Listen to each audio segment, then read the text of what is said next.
Assalamualaikum warahmatullahi wabarakatuh. Kami dari kelompok 7, di sini kami akan menpresentasikan hasil kerja kami. Pertama-tama, sebelum itu perkenalkan nama saya Vigo Firanda. Saya Rengga Kolda. Saya Rani. Dan saya Muhammad Fardar Nugroho. Di sini materi yang kami akan bahas adalah mengenai dakwah bilhal melalui pengembangan dan penerapan iktik.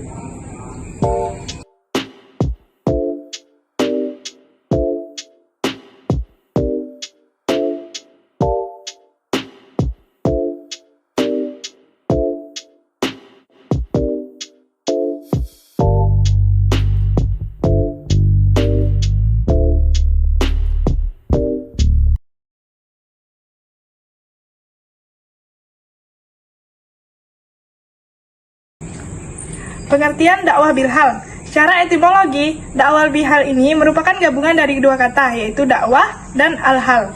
Kata dakwah artinya menyeru ataupun memanggil, sedangkan kata al-hal berarti keadaan. Jika dua kata tadi dihubungkan, maka dakwah bilhal ini mengandung arti memanggil atau menyeru dengan menggunakan keadaan. Dengan demikian, dakwah bilhal adalah dakwah dengan perbuatan nyata seperti yang dilakukan oleh Rasulullah SAW. Terbukti bahwa pertama kali ia tiba di Madinah, yang dilakukannya adalah pembangunan Masjid Quba serta mempersatukan kaum Ansor dan Muhajirin.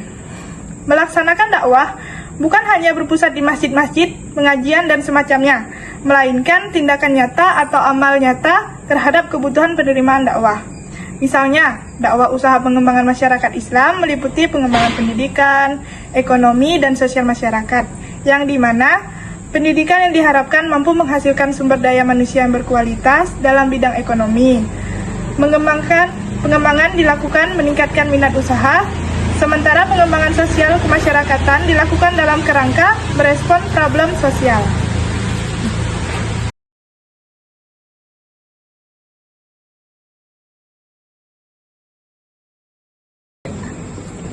Setiap muslim adalah dai yang memiliki kewajiban meneruskan dakwah Nabi Muhammad dan menyelesaikan berbagai persoalan yang menyangkut kehidupan umat Islam.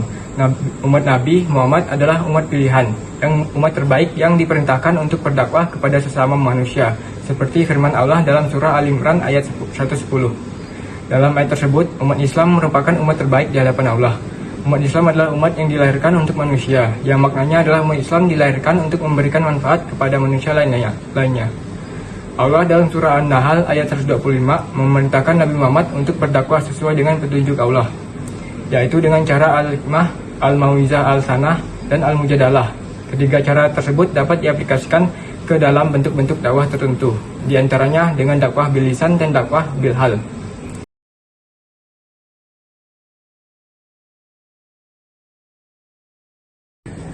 Bekerja termasuk dakwah. Allah Subhanahu wa Ta'ala memerintahkan kita untuk bekerja demi memenuhi kebutuhan dasar hidup kita, sesuai di dalam Al-Quran surah An-Naba ayat 11, yaitu Allah telah menciptakan siang untuk kita bekerja dan malam untuk kita beristirahat, serta menjadikan bumi yang luas ini untuk kita mencari nafkah.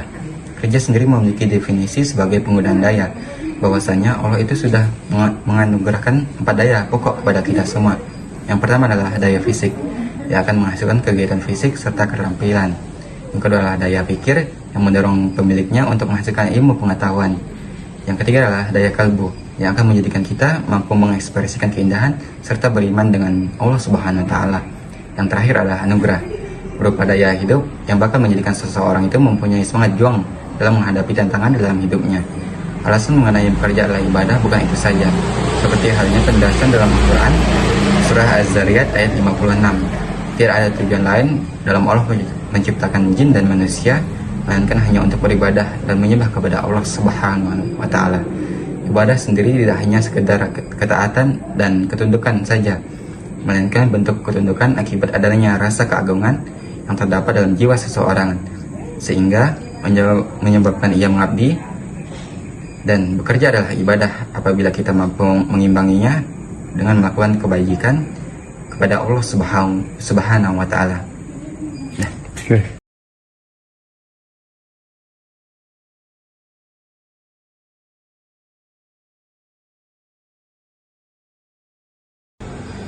Kewajiban mengembangkan dan menyampaikan ilmu farmasi yang berkaitan dengan dakwah bilhal. Al-Quran mewajibkan kita sebagai umat Islam untuk menuntut ilmu, mengembangkan dan mengamalkannya. Contohnya seperti ilmu bidang farmasi, yang mana ilmu ini sangat canggih dan mengalami pertumbuhan, dan juga perkembangan yang sangat luar biasa. Dalam konteks ilmu farmasi, kewajiban mengembangkan dan menyampaikan ilmu farmasi sangat berkaitan dengan dakwah bilhal, yang mana memiliki beberapa aspek yang sangat relevan. Yang pertama, pengembangan ilmu farmasi. Sebagai seorang farmasi, kewajiban untuk terus mengembangkan ilmu farmasi adalah bagian dari dakwah bilhal. Ini melibatkan penelitian, pengembangan obat, dan penerapan teknologi dalam bidang farmasi. Kedua, yaitu menyampaikan ilmu farmasi kepada masyarakat. Sebagai seorang dai, seorang farmasi memiliki tanggung jawab untuk menyebarkan pengetahuannya kepada masyarakat.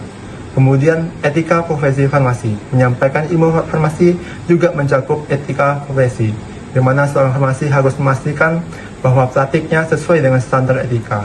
Keempat, menggunakan teknologi untuk dakwah bilhal.